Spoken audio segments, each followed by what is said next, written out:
So today I want to discuss something that I think is genuinely one of the most underreported geopolitical shifts of this decade. And I realize that sounds like a bold claim, but by the end of this class, I think you will agree with me. The title of today's discussion is this: Pakistan just became the most important country in the world, and nobody noticed. Now, before you click away, before you dismiss that as clickbait, let me explain what I mean. I do not mean Pakistan is the most powerful country. I do not mean Pakistan is the richest country. I mean that Pakistan has positioned itself in the span of about 6 weeks at the exact center of the most dangerous geopolitical crisis since the Cuban Missile Crisis. And the way it got there, the structural reasons it got there, tells us something profound about where the entire global order is heading. Let me explain exactly what happened and why it matters. On April 8, 2026, the United States and Iran agreed to a 2-week ceasefire in their war, a war that had been raging since February 28th, when America and Israel launched a massive air campaign against Iran, a war that closed the Strait of Hormuz, sent oil prices above $150 a barrel, and shook the foundations of the global economy. And here is the part that should make you sit up. That ceasefire was not brokered by Britain. It was not brokered by France. It was not brokered by the United Nations. It was brokered by Pakistan.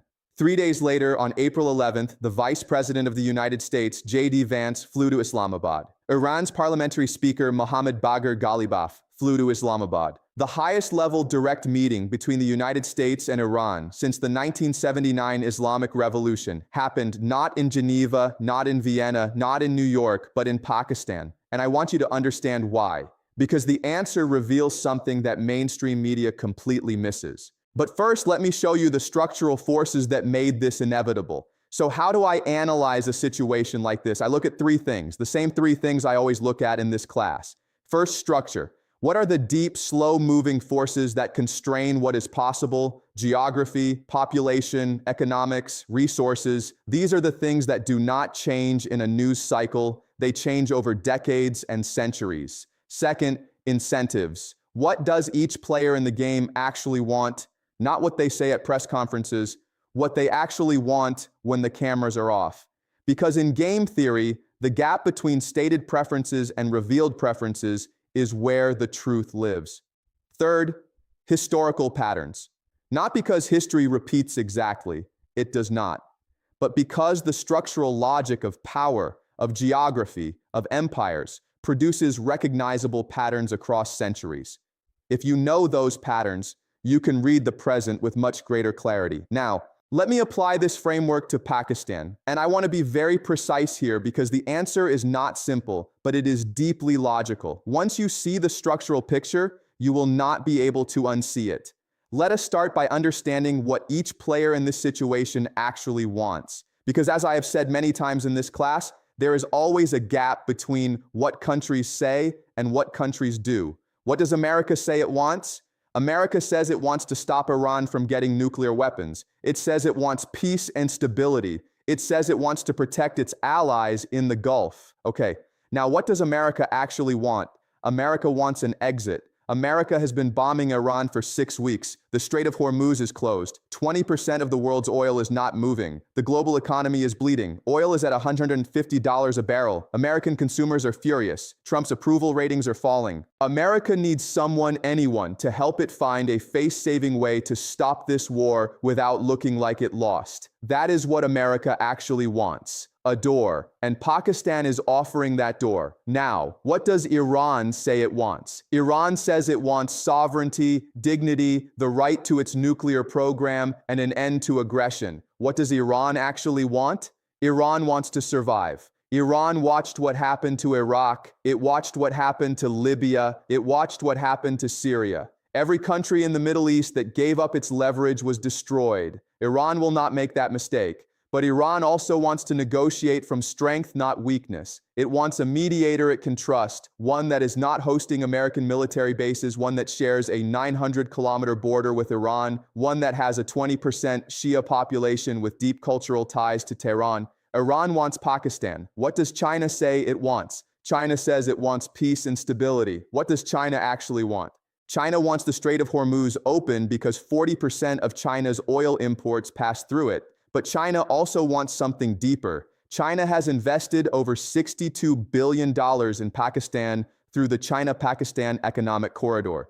Gwadar Port, which China controls, sits just 400 kilometers from the Strait of Hormuz. If China can help Pakistan emerge as the mediator of this crisis, it strengthens the single most important piece of infrastructure in China's entire Belt and Road Initiative. China is not being charitable. China is protecting a $62 billion investment. What does India want? India says it wants regional stability. What India actually wants is for Pakistan to fail. India fought a brief but intense conflict with Pakistan in May 2020. Operation Sindoor. India does not want Pakistan gaining international prestige. India does not want Pakistan sitting at the center of global diplomacy. But India cannot stop it, because India has no leverage over Iran, no trust with Tehran, and no relationship with the current American administration that compares to what Pakistan's military chief, Field Marshal Asim Munir, has built with Trump. India is watching from the sidelines. And that, for India, is a strategic nightmare. What do the Gulf states want? Saudi Arabia, the UAE, Qatar, Kuwait, they want the war to stop because their economies depend on the Strait of Hormuz being open, but they cannot mediate because they host American military bases, which makes them unacceptable to Iran. They need someone who can talk to both sides. They need Pakistan. Okay, so now I have the players and their real interests. Let me show you the structural facts that explain why Pakistan and only Pakistan could play this role. And I want to go through these carefully because they are the foundation of everything I am about to predict. Structural fact number 1 of 4. Geography is destiny, and Pakistan's geography is unique. Look at a map. Pakistan shares a 900-kilometer border with Iran to its west. It shares a border with China to its north. It shares a border with Afghanistan. It has coastline on the Arabian Sea. And Gwadar Port sits at the mouth of the Gulf of Oman, just 400 kilometers from the Strait of Hormuz. There is no other country on earth that sits at the intersection of South Asia, Central Asia, the Middle East, and the Indian Ocean simultaneously. This is not a new observation. During the Cold War, Pakistan was the bridge between Washington and Beijing. In 1971, it was through Pakistan that Henry Kissinger secretly traveled to China to arrange Nixon's historic visit. In the 1980s, Pakistan was the staging ground for the anti-Soviet war in Afghanistan. After September 11th, Pakistan was the indispensable partner in the war on terror. Every single major geopolitical realignment of the last 50 years has run through Pakistan. That is not coincidence. That is geography. Structural fact number 2 of 4. Pakistan is the only nuclear-armed Muslim-majority country in the world. Let me explain why this matters. Pakistan has approximately 170 nuclear warheads. It has ballistic missiles that can reach any point in the Middle East. It has a military of over 650,000 active personnel. This means that Pakistan cannot be ignored, bullied, or sidelined the way other Muslim-majority countries can be. When Pakistan's army chief calls the White House picks up the phone. When Pakistan offers to mediate, both sides take the offer seriously because behind that offer stands a country with real military weight. This is a structural advantage that no other potential mediator, not Turkey, not Oman, not Qatar, possesses. Structural fact number 3 of 4. Pakistan has maintained trust with both sides simultaneously. This is the part that most analysts miss. Pakistan has a deep, decades-old military relationship with the United States. Pakistani officers train at American war colleges. The two militaries have cooperated on counterterrorism for over 20 years. And critically, Field Marshal Asim Munir, Pakistan's army chief, has built a personal relationship with Donald Trump. Trump publicly called Munir his favorite field marshal. He credited Munir and Prime Minister Shehbaz Sharif by name when he announced the ceasefire. But at the same time, Pakistan shares that 900-kilometer border with Iran. 20% of Pakistan's population is Shia Muslim. The two countries have mediated each other's disputes since 1947. Iran trusts Pakistan in a way it does not trust any Gulf state because Pakistan does not host American military bases. It is not formally part of any anti-Iran coalition. This dual trust is extraordinarily rare. And it is structural. It is built into Pakistan's geography, its demographics, its history. It cannot be replicated by another country on short notice. Here is a historical parallel that I think is illuminating. In the 19th century, the Ottoman Empire occupied a similar structural position. It sat at the crossroads of Europe, Asia, and Africa. Every major European power needed the Ottomans either as an ally or a buffer state. The Ottomans were never the strongest power in the room, but they were always the most necessary, and that necessity gave them leverage far beyond their raw military or economic strength. Pakistan today is in an analogous position, not the strongest, but the most necessary. Structural fact number 4 of 4. The economic incentives are enormous and they are aligning. Pakistan's economy has been struggling for years. Inflation, debt, energy shortages, but the mediation role is already paying dividends. Pakistan received some of the lowest trade tariffs in South Asia from the Trump administration. Chinese investment through the China-Pakistan Economic Corridor is accelerating into its second phase, targeting industrialization and mining.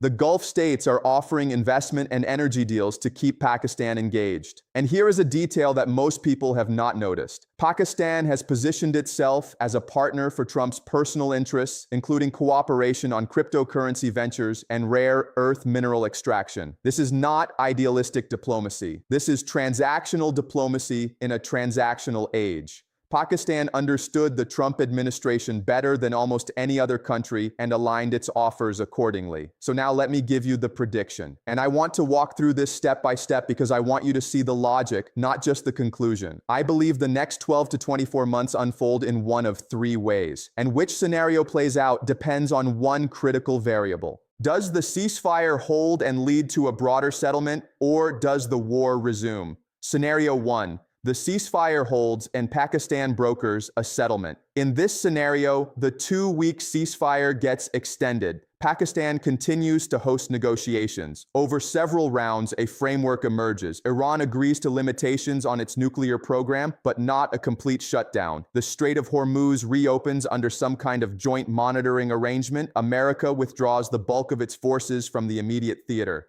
And Pakistan, as the host and mediator, gains enormous international prestige. In this scenario, Pakistan becomes to the 2026 Middle East what Norway was to the 1993 Oslo Accords. A small country that punched far above its weight by being the one neutral ground both sides could accept. Gwadar Port becomes more strategically relevant as trade routes reorganize around the new reality. Chinese investment accelerates. American military and economic cooperation with Pakistan deepens. And Pakistan's stock market, which already surged on ceasefire news, continues to climb as investor confidence grows. This is the optimistic scenario. And here is what might surprise you. I think it is actually the most likely one. Not because the world is full of goodwill, but because the structural incentives for all major players point towards settlement, not escalation. America cannot afford this war economically. Iran cannot sustain the damage indefinitely. China needs the Strait open, and Pakistan needs the prestige and the economic rewards. Scenario 2. The ceasefire collapses, but Pakistan retains its mediator status. In this scenario, the April 22nd deadline passes without a deal. The war resumes, more bombing, more missiles, more economic pain. But here is the counterintuitive part. Even if the ceasefire collapses, Pakistan's position actually strengthens, not weakens. Because every time the war escalates, the need for a mediator becomes more desperate. And Pakistan has already established itself as the only credible mediator. No one else can do it. So even in a scenario of continued war, Pakistan remains at the center of every diplomatic effort to end it. The worse things get, the more important Pakistan becomes. Scenario 3. The war escalates dramatically, and Pakistan is forced to choose sides. This is the least likely but most dangerous scenario. If America launches a ground invasion of Iran, which I do not believe will happen for reasons I have explained in previous classes, Pakistan faces an impossible choice. A ground war next door, with millions of refugees, with its Balochistan province destabilized, with Iran potentially fragmenting. In this scenario, Pakistan's geography, the very thing that makes it so important, becomes a liability. A destabilized Iran on Pakistan's western border, while India sits to the east, would be a strategic nightmare. But even here, Pakistan's nuclear arsenal serves as an insurance policy. No outside power will push Pakistan into a corner because the consequences of a nuclear-armed state becoming destabilized are unthinkable to everyone.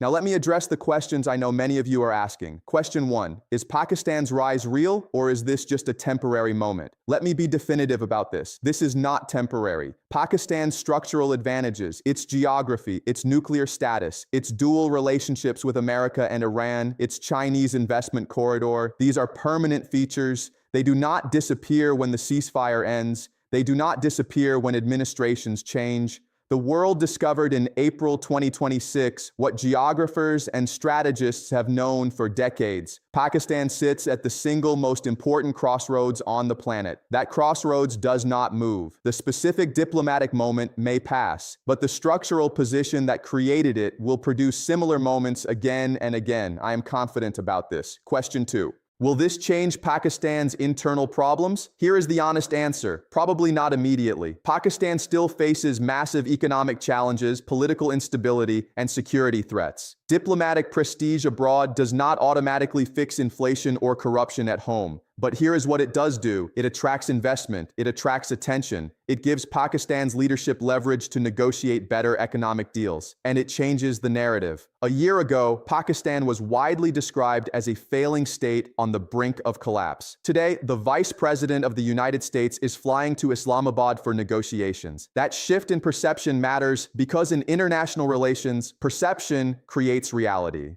Question 3. Is this good for the world? I believe it is, and here is why. A world in which only superpowers can mediate conflicts is a world with very few mediators and very few exits from dangerous situations. The fact that a middle power like Pakistan can step in, can talk to both sides, can create space for negotiation, that is actually a sign that the international system still has some flexibility, some room for creative diplomacy. The math simply does not work for a world where only America or China can broker peace. There are too many conflicts and too few honest brokers. Countries like Pakistan filling that role is not a weakness of the system. It is a strength. Let me bring this all together with one final thought. In 1878, the great powers of Europe gathered in Berlin to resolve the Eastern question, the future of the Ottoman Empire and the balance of power in the Balkans and the Middle East. The Congress of Berlin was hosted by Otto von Bismarck, who famously described himself as an honest broker, a mediator with no territorial ambitions of his own, who could facilitate agreement among rivals.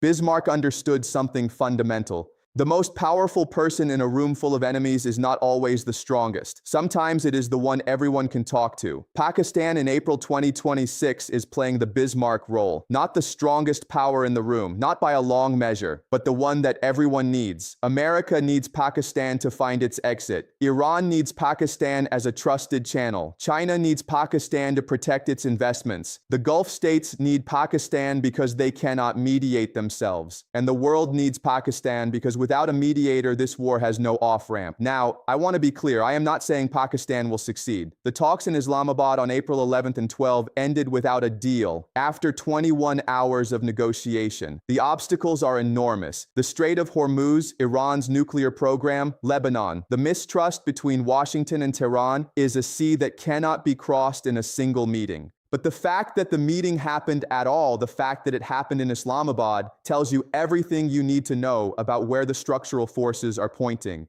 This is not prophecy. This is game theory. I might be wrong. And if I am wrong, we will come back and analyze why. Because that is what this class has always been about. Not being right every time, but thinking carefully, questioning our assumptions, and following the logic wherever it leads. And right now, the logic leads to Islamabad. Pay attention, because the most important country in the world right now is not the one dropping the bombs. It is not the one firing the missiles. It is the one sitting quietly at the table, talking to both sides, offering a door when everyone else is building walls. And nobody noticed.